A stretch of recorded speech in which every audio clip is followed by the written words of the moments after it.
Hey guys, what's up? My name is AJ and I wanted to dive into two of the biggest parts of my life right now, which is school and coaching.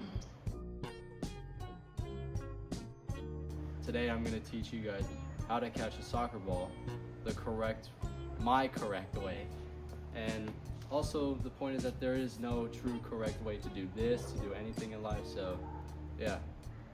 So before we get into this, I gotta change to the proper kit, so let's do a transition. There we go, that's a lot better. All right, so before we get into actually catching the ball, there's a couple things I wanted to mention. Two things that everyone has as a human, and I'm gonna put it in soccer forms. So one is the jersey. That just kind of connects to expression. Everyone expresses themselves through the things they say, the things they don't say, the things they do, the things they don't do. As a goalkeeper, I can choose what color I want to wear, and I chose pink. Pink is loud, it screams in your face, it's intimidating on the field. I think that just speaks to me who I am. Everyone loves, and everyone just loves different things. You can love people, you can love sports, you can love yourself. So for me, just my gloves, goalkeeping, that's love for me. I love playing it, I love watching it, I love coaching it, I love everything about it.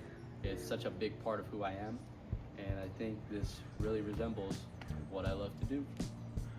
All right, so now to actually catching the ball. I've broken it all up into 4 steps, so let's go to the first step.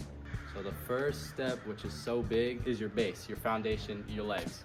So when you're catching the ball, you're gonna wanna be like in a nice squat, bent over, chest up, we call it set, in a set position, ready to catch the ball. So I connect this idea of a base to a foundation in life. You know, something at their core, something they want to work towards, something that just keeps them going, something that they place in the middle of life. It could be their family, a passion, their future. So the next step is your eyes. You always want your eyes to move with the ball, 1, and 2, your head to move with your eyes.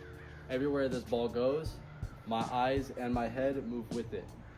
So my eyes and my head going with it, moving with the ball, it represents focus. We all place our focus on one thing. There's something that we're all working towards. That's just human nature, to want to work towards something. Next up is the hands. It's the number one thing you think of when you think of catching a ball. Use my hands.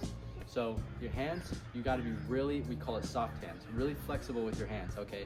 If I have hard hands, it's gonna bounce off, or it's gonna drop in front of me. I need to take this ball in, cushion it, and find the sweet spot to hold on to the ball. So flexibility is really important in life. Life's always going to throw curveballs. It's going to be rough at times. And it's very important that we are flexible to move around these hardships. And yeah, I think flexibility is a huge part of humanity. The last part is the number one part that just you really have to have it to be a goalkeeper. Not flinching when the ball comes at you. Being firm in your foundation. Being flexible, and having your eyes on the ball means nothing if I'm going to flinch at the ball. It's the same in life. If I'm going to show hesitation to do something that I want to do, it's going to hold me back.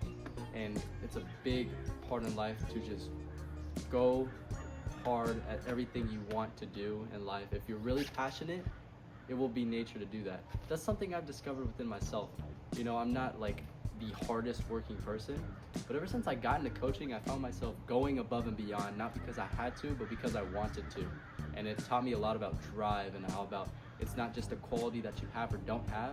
Everyone has it, they just place it in different parts of their lives.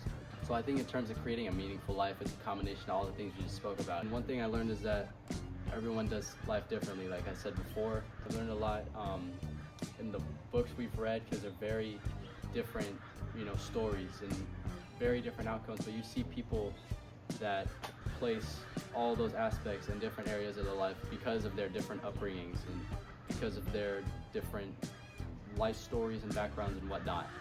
I wrote about in one of my prompts or my reflection that I've had conversations with people I never thought I'd ever talk to, and I've learned that people's differences really all come together, and you really see how we are all so different and so similar at the same time, and I think that's a really nice thing to see. That's all for my demonstration, my story, whatever. I hope you guys enjoy your bouncy balls.